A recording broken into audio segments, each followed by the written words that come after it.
Welcome to Backyard Creatures. We were on our morning stroll. There's a tiger snake. There you go. Now that is one of the most venomous snakes in the world. So look how calm it is. If you shout at it, would it react? No. No? Can you try? Hey, snake, go away. See, it's not reacting because snakes cannot hear sounds coming from air like humans do. But they're very sensitive to vibrations. Now, is that snake feeling threatened by us? No. Now, see, if you let it go, what's happening? It's slithering away. There you go. So there you go. So what happens if we leave a snake alone? It will just slither away. It will just go away. So no snake will just look for you, come and bite you. So unless you disturb it and harass it, the chances are the snake will just move out. But sometimes accidents do happen. And when accidents do happen, what do we need to know?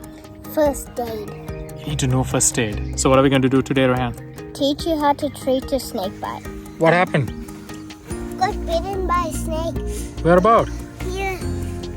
Uh-oh. So what's the first thing you would do? Call for help. Help! Help! Alright, help is here. So what would you do first? Look for danger and call 000. Yep, so look for danger around. Look whether the snake is still hanging around, everything's safe, no other risks around. And then what would you do? Call 000. Call 000. So parents, it's very, very important that your kids know how to make emergency call. Most smartphones nowadays will have functions to do it automatically. But teach your kids what's the emergency number. In Australia, it's 000, elsewhere it can be different. And how to make an emergency call if you are in danger and if the kid has to make a call. You use the pressure immobilizing method. The pressure immobilizing method. So that's the standard first aid now recommended. Now, Rehan, can you show that bandage? Look, that is a smart bandage. Sometimes you might not have access to that. It's very, very handy to have few of those in your backpack if you're going bushwalking, isn't it? Yeah. Yep. Now, you might have one of these bandages. Now, what's the problem with these bandages? It doesn't tell you how much pressure you do. Exactly. So the first step in the pressure immobilizing would be to apply pressure to the whole limb. But these bandages would not tell you how much pressure you are putting, whereas these smart ones, so how do you know the correct pressure? When the rectangles Yeah? become squares. Okay, the first thing to do is to remove anything that can restrain or constrain swelling. So shoes have to come off. These, any bracelets, any rings, if it is an arm, that you can keep that because it's not the neck. And then you get your pressure bandage. Now that's where you got bitten.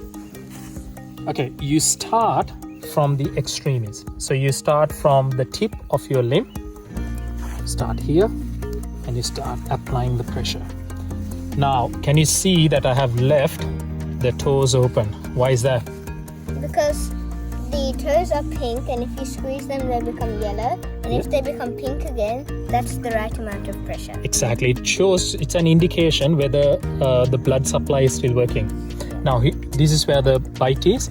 When I go over it, something I can do is Leave a mark. leave a mark. So you can mark that on top of the bandage to show this is where the bite happened.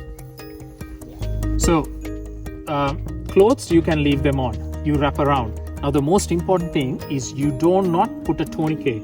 You don't restrict just one place. You put an equal pressure for the whole limb, right? So ideally you go all the way to the groin on top of your clothes, all the way here. And if it is an arm, where do you go? Armpits. All the way to the armpits. Now, what this do, can you put the clip? Okay.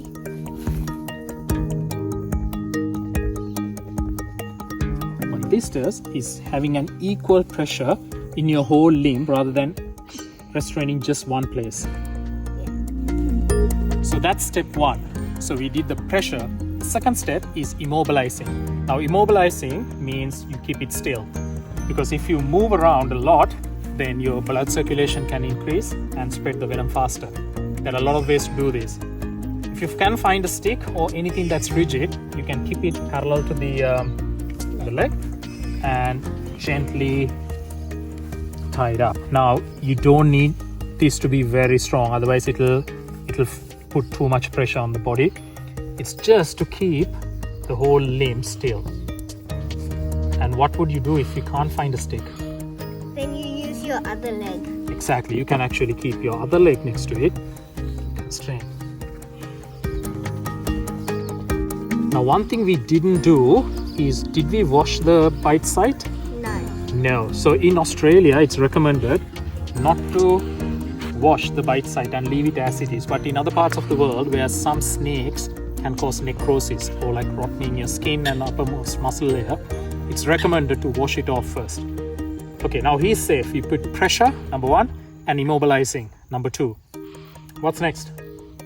You have to get him to the hospital. You have to get him to the hospital. So you already made your call. If help is coming, that's fine, but some parts of the world it won't happen, so you need to take him to an hospital. So if you are an adult and if you can carry the victim, you can easily do this, right? But what if the adult is the victim? You have to call for help. You have to wait till help comes. Yeah. So what are some key points to remember? Don't panic. Do not panic. And Don't give fruit juices. yeah, fruit juices or anything with potassium, high levels of potassium is not good. And so are aspirins. Do not give any aspirin. Give some water if he's thirsty and call for help, wait for help, or take him to a hospital as soon as possible. Stay safe and see you next time on Backyard Creatures. Bye.